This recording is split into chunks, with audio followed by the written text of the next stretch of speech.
Bonjour à toutes et tous. Je voulais m'adresser à vous depuis l'usine Colmy Open à Saint-Barthélemy d'Anjou et vous dire la fierté d'être là, dans cette usine aux côtés des dirigeants et de ses salariés. Nous avons un combat contre le virus à mener, des soignants qui sont au front chaque jour et je pense à eux et nous sommes à leur côté.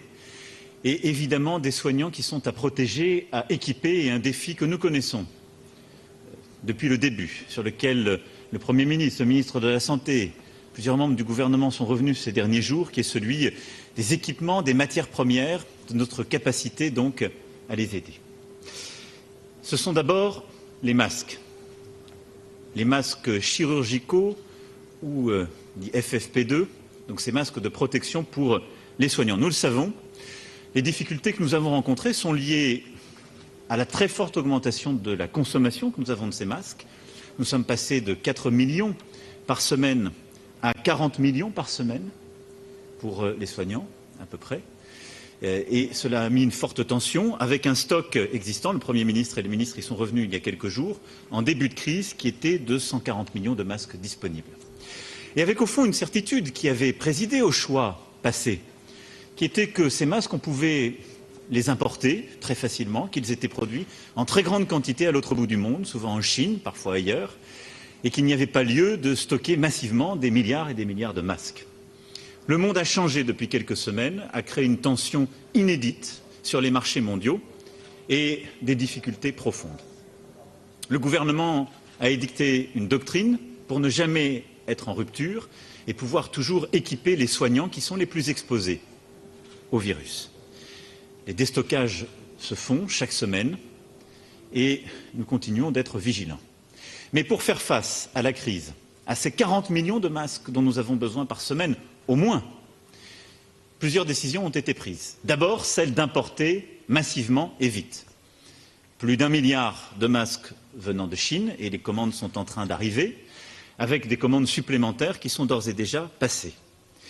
Et je veux ici aussi remercier les collectivités locales, les entreprises qui ont, durant cette période, donné les masques qu'elles avaient, mais ont aussi été chercher sur les marchés mondiaux des grandes quantités de masques pour les mettre à disposition de nos soignants. Mais il nous faut aussi, et à mes yeux aujourd'hui, avant toute chose, produire davantage en France, sur notre sol. Produire parce que cette crise nous enseigne que sur certains biens, certains produits, certains matériaux, le caractère stratégique impose d'avoir une souveraineté européenne. Produire plus sur le sol national pour réduire notre dépendance et donc nous équiper dans la durée. Nous avons 4 acteurs historiques en France qui produisent des masques chirurgicaux, FFP2, entre autres. Colmy Open, ici, près d'Angers, est le plus important et représente plus des 3/4 de la production française. Un effort extraordinaire a été fait ces dernières semaines, avec l'aide des services de l'État, de la Chambre de commerce et d'industrie, d'une mobilisation exceptionnelle de l'entreprise, de nombreux partenaires, qui a permis d'augmenter les effectifs de 50%, de faire tourner l'usine 7 jours sur 7, 24 heures sur 24, de commander de nouvelles machines qui sont en train d'arriver. La production en quelques semaines ici a d'ores et déjà doublé. Et nous allons aller plus loin tous ensemble. Avant la crise, nous produisions en France 3,3 millions de masques par semaine. Fin avril, nous serons à plus de 10 millions. Nous aurons plus que triplé en quelques semaines. Et nous continuerons cet effort pour continuer la multiplication de nos capacités de production et je veux que d'ici la fin de l'année, nous ayons obtenu justement cette indépendance pleine et entière. En parallèle, de nouveaux acteurs, Forestia, Chargeurs, Michelin, Intermarché, plusieurs autres se mobilisent aussi pour produire des masques dans la période et nous aurons ainsi la capacité à produire en France d'ici fin avril environ 15 millions de masques par semaine. C'est donc un travail de reconquête d'une production nationale, d'une avancée, qui n'est possible aussi que parce que nous avons gardé l'expertise. Et je veux féliciter cette entreprise qui a su maintenir cette compétence en France contre vents et marées, qui a réussi à maintenir aussi une filière et achète à 100% des produits européens, aux 3/4 des produits français, et dont les machines même sont françaises. Nous allons, en parallèle de ce travail qui est nécessaire pour équiper nos soignants dans les meilleurs délais et pour dépendre de moins en moins de nos importations, continuer à produire plus de masques. Parce que je pense aussi à toutes celles et ceux qui sont exposés aux services à domicile, à nos transporteurs, à nos pompiers, à nos forces de l'ordre, à nos caissiers et caissières, aux guichetiers, à toutes les professions qui sont aujourd'hui exposées, qui, je le sais, ont souvent une angoisse et attendent des masques. Il est aujourd'hui impossible de leur promettre ces masques FFP2 ou chirurgicaux. Ils sont réservés aux soignants. Et nous devons avant tout sécuriser notre capacité à leur donner. À mesure que nous monterons, j'espère que nous pourrons l'élargir. Mais nous avons d'autres catégories de masques différents qui sont homologués. 85 prototypes ont été validés durant les derniers jours. Et nous sommes en train de monter aussi notre capacité de production nationale pour fournir progressivement des masques à toutes ces professions. D'ici 3 à 4 semaines, nous aurons la capacité de produire 1 million de masques jour sur ces différentes catégories. Le gouvernement reviendra là aussi sur les différentes catégories d'emploi. C'est indispensable. Les masques, c'est une bataille essentielle. Le gouvernement a fait toute la transparence, est mobilisé depuis le premier jour et nous continuons d'avancer. Nous avons ensuite un autre sujet critique, les respirateurs. Vous le savez, nous en avons besoin avec des services d'urgence de réanimation qui sont de plus en plus mobilisés, avec tant de nos concitoyens qui sont en détresse respiratoire aiguë et qui ont besoin de ces respirateurs. Là aussi, nous avons évidemment passé de nombreuses commandes, nous importons. Nous avons la chance d'avoir plusieurs producteurs européens et en particulier un grand producteur français qui est Air Liquide, que je veux remercier pour sa mobilisation depuis le premier jour. Air Liquide fournit ses respirateurs de différentes catégories depuis son usine d'Antony. J'ai une pensée toute particulière pour les citoyens de cette ville, je le sais, endeuillés ces derniers jours. Une initiative a été montée durant ces derniers jours. Et autour d'Air Liquide, un consortium industriel français vient de se constituer qui réunit Air Liquide, Schneider Electric, Valeo et PSA. Ce consortium va permettre de produire, d'ici mi-mai, 10 000 respirateurs. Des respirateurs lourds comme des respirateurs plus légers. Les respirateurs lourds qui sont particulièrement attendus feront l'objet des premières livraisons dans les prochains jours, environ 250 dans les 8 prochains jours. Puis ce consortium montera en volume et en production pour pouvoir fournir 10 000 respirateurs français d'ici mi-mai. Enfin, ce sont les produits dont nous avons besoin. Le gel hydroalcoolique, qui fait partie aujourd'hui de notre quotidien, depuis que les gestes barrières se sont justement mis en place. Nous avons décuplé notre production, passant de 40 000 litres jour à 500 000 litres jour.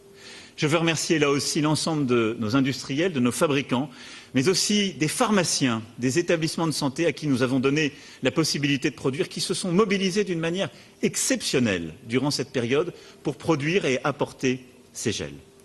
Nous avons aussi besoin de médicaments et de matériel. Je ne rentrerai pas ici dans le détail, le ministre de la Santé l'a fait, de pousse-seringues, de curares, parfois aussi de principes actifs. Il y a nombreux matériels médicaux, de tests évidemment, qui sont aujourd'hui soumis à une très forte tension sur le marché mondial, compte tenu de la crise que vivent tous les pays. Sur ces médicaments, notre stratégie est simple. Nous sommes en train de passer massivement, et nous le faisons depuis plusieurs semaines, nous passons massivement des commandes. Tout ce qui est produit ou peut être produit en France l'est, et nous montons là aussi en volume. Tout ce qui est en européen est aussi poussé en volume pour sécuriser les apports. Afin de financer tout ça, le gouvernement apporte une contribution et une dotation spécifique à Santé publique France de 4 milliards d'euros, qui permettra de passer ces commandes en médicaments, respirateurs et masques. C'est évidemment une contribution exceptionnelle qui montre la mobilisation aussi de l'État et de ses financements derrière cela. Vous l'avez compris, pour mener ce combat contre le virus dans un contexte où toutes les certitudes sont balayées, tout est revu et la tension sur le marché mondial extrême. Nous avons bien sûr une stratégie de commande d'importation, mais notre priorité aujourd'hui est de produire davantage en France et de produire davantage en Europe. Partout où nous avons des sites de production français, de monter en volume, d'embaucher, de pousser davantage nos capacités et de créer aussi de nouvelles capacités de production.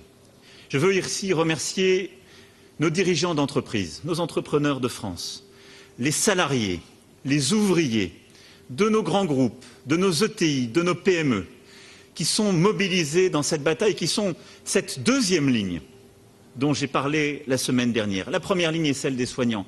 La deuxième, ce sont ces femmes et ces hommes qui permettent au pays de continuer à tourner et qui permettent de l'équiper. Je veux les remercier, et nous les avons applaudis tout à l'heure, parce qu'ils sont là au travail, avec courage. Ils sont là alors que parfois leurs familles vivent dans l'angoisse. Ils sont là alors que leurs enfants sont parfois, je le sais, à la maison et qu'il faut trouver une bonne organisation et qu'ils sont accompagnés par leurs entreprises. C'est un engagement exceptionnel que nous soutenons. Le jour d'après ne ressemblera pas au jour d'avant. Nous devons rebâtir notre souveraineté nationale et européenne.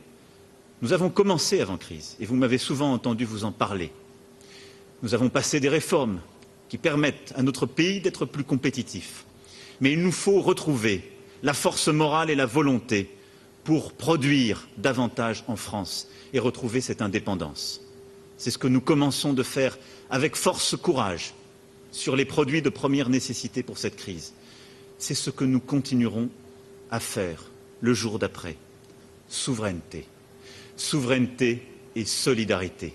Car cela ne serait pas possible sans l'engagement de femmes et d'hommes qui ne comptent pas leurs heures et qui, avec courage, sont là pour faire avancer le pays. Je les en remercie très profondément.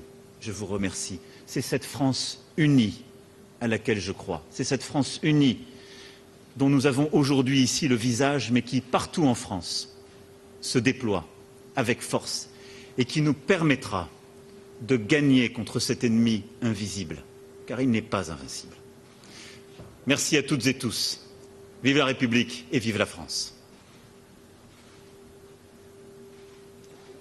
Merci à vous, mesdames, messieurs. Monsieur le Président, une première question peut-être sur ces hommes, ces femmes auxquels vous rendez hommage, qui sont peut-être considérés dans la deuxième ligne, qui maintiennent l'activité économique du pays. Vous avez promis une prime qui leur seront décernées. Oui.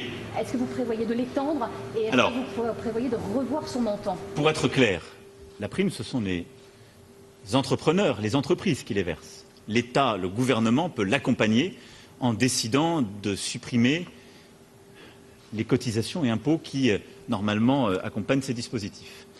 Le gouvernement aura l'occasion d'annoncer, à l'issue du Conseil des ministres de demain, les modalités, en effet, de la prime exceptionnelle que je souhaite voir verser aux salariés. Nous accompagnons, en effet, l'ensemble du tissu économique. Et lorsque nous sommes en fin de mois, il est important de revenir sur chacun de ces leviers.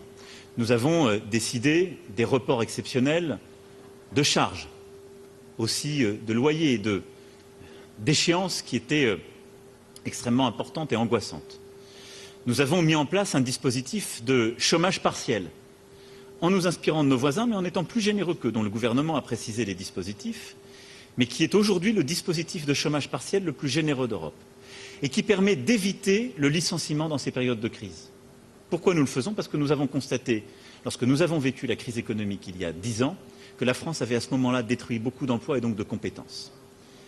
Donc, report de charges, d'échéance de loyer pour les entreprises, chômage partiel pour protéger les salariés et les compétences dans l'entreprise et maintenir au maximum l'emploi, et puis ce fonds de solidarité sur lequel le ministre de l'économie, des finances et le ministre de l'action et des comptes publics sont revenus, que je veux très simple et qui permettra d'accompagner tous les petits entrepreneurs de France, indépendants, artisans, commerçants, TPE, et qui fait que quand on a perdu, dès le mois de mars, mais aussi en avril, plus de 50% de son chiffre d'affaires, ou quand on fait partie des catégories de métiers qui ont été fermées par le gouvernement, eh bien, on a une compensation par ce fonds de solidarité qui est d'environ 1 500 € et qui permet là aussi de tenir. Et puis, il y aura cette prime exceptionnelle. J'ai demandé au gouvernement de travailler à justement l'accompagnement de tous les fonctionnaires qui sont mobilisés et donc de pouvoir mieux valoriser les heures travaillées, en particulier en les payant comme les heures supplémentaires et un dispositif justement de prime. Et je souhaite que nous puissions aussi accompagner le secteur privé. C'est chaque entreprise qui décide de la prime qu'il veut verser, mais que nous puissions répliquer ce que nous avions fait l'année dernière avec une prime exceptionnelle. Les modalités en seront décrites par le gouvernement demain. Professions qui sont au contact et qui attendent des masques, mais en fait tous les Français sont en contact du virus. Si demain il y avait suffisamment de masques pour tout le monde, est-ce qu'on changerait de doctrine? Alors, il est trop tôt pour le dire. D'abord, quand on est dans une stratégie de réduction des contacts physiques, avec les contraintes que nous avons mises au pays, le souhait est que justement on ne soit pas placé dans cette situation-là. Mais il nous faudra préparer l'après, et il nous faut aussi pouvoir répondre à la fois à cette demande de protection, parfois qui répond à l'angoisse, mais qui peut répondre aussi à des choix très cohérents. Il est aujourd'hui trop tôt pour décliner une doctrine, mais je ne veux pas subir.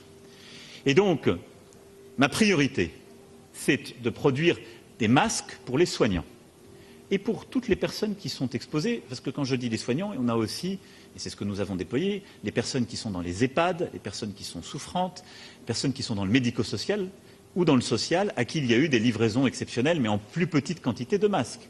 Mais le gouvernement a fait livrer dans les EHPAD, auprès des associations qui accompagnent justement les personnes les plus démunies et les plus isolées, certains de ces masques, mais en plus petite quantité. Donc là, nous devons être en situation que jamais les personnels soignants qui sont au contact ne manquent de masques.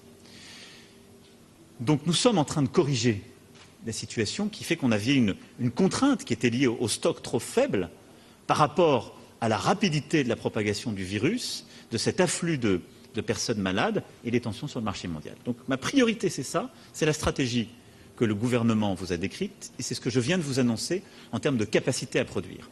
Quand nous aurons touché les commandes, parce que moi je ne crois qu'aux importations qui sont arrivées sur le sol français, donc quand nous aurons touché les commandes, quand nous aurons monté notre capacité à produire, donc d'ici à quelques jours, quelques semaines, nous pourrons alors avoir une planification de ce qu'on peut donner, c'est-à-dire comment on élargit justement les masques qui sont donnés, chirurgicaux et FFP2, au personnel soignant plus largement, et peut-être, progressivement aussi, plus largement au personnel médico-social, du monde social. Nous aurons à ce moment-là un choix à faire, qui est de savoir si on peut, sur cette catégorie de masques, dans la phase de crise, élargir à d'autres professions. Notre conviction, c'est qu'aujourd'hui, ce sont plutôt des masques qui ne se relèvent pas des masques chirurgicaux ou FFP2, mais qui sont ces masques d'autres catégories sur lesquelles nous travaillons, où des homologations ont d'ores et déjà été données et les capacités sont lancées, dont les propriétés sont un peu différentes, mais qui correspondent aux besoins, qui puissent être donnés à toutes ces professions. Et donc, je vous l'ai dit, d'ici à 3-4 semaines, nous devrons avoir une capacité de production d'environ 1 million de masques jour. À ce moment-là, nous allons affiner une doctrine dans les prochains jours de déploiement justement de ces masques pour prioriser les catégories qui sont les plus exposées.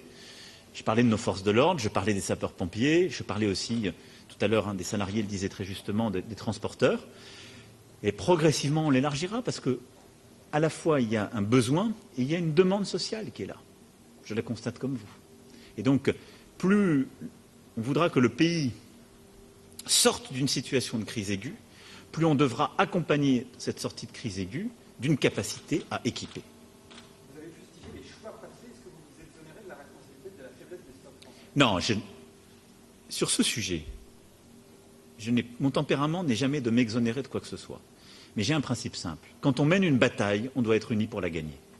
Et je pense que toutes celles et ceux qui cherchent déjà à faire des procès, alors que nous n'avons pas gagné la guerre, sont irresponsables.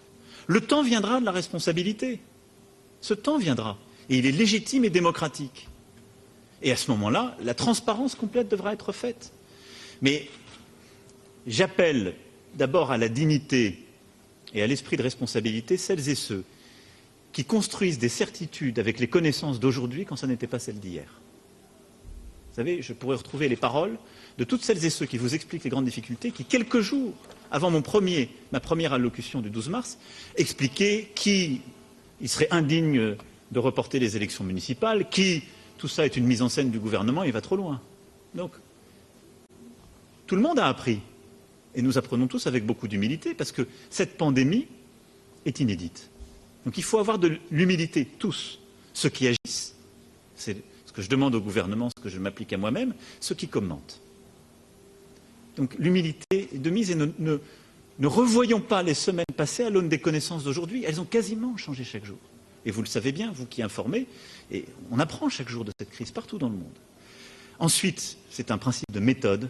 Quand on mène un combat, on doit tous être unis. Donc moi, je crois à l'unité et j'appelle l'ensemble des Françaises et des Français à cette unité. Elle est indispensable pour gagner cette bataille. Ensuite viendra le temps des responsabilités. Et on regardera tous et toutes ce qu'on pouvait mieux faire, ce qu'on aurait pu mieux faire. Et on devra le faire là aussi avec un principe de justice à l'égard de tous les choix passés, quels que soient d'ailleurs les responsables politiques. Parce qu'on ne peut pas demander à des gens d'avoir pris des décisions il y a 5 ou 10 ans qui ne pouvaient pas anticiper ce qu'on vient de vivre. Donc il faut aussi avoir, je dirais, un esprit de justice à l'égard de tous et toutes. Quand on vit quelque chose qui est inédit, on ne peut pas demander aux gens de l'avoir prévu il y a 10 ans. Donc j'essaie d'appliquer aux autres ce que je m'applique à moi-même. Mais le temps, en tout cas, n'est pas aujourd'hui à assigner les responsabilités. Le temps, il est à s'unir, à multiplier les solidarités, à multiplier les innovations qu'on voit d'ailleurs partout dans le pays, et à se tenir les coudes pour terrasser ce virus. C'est ça ce que j'attends de nous. Ensuite, on verra. Merci à vous. Courage. Et merci à toutes et tous de nous avoir accueillis et d'être au combat. Merci.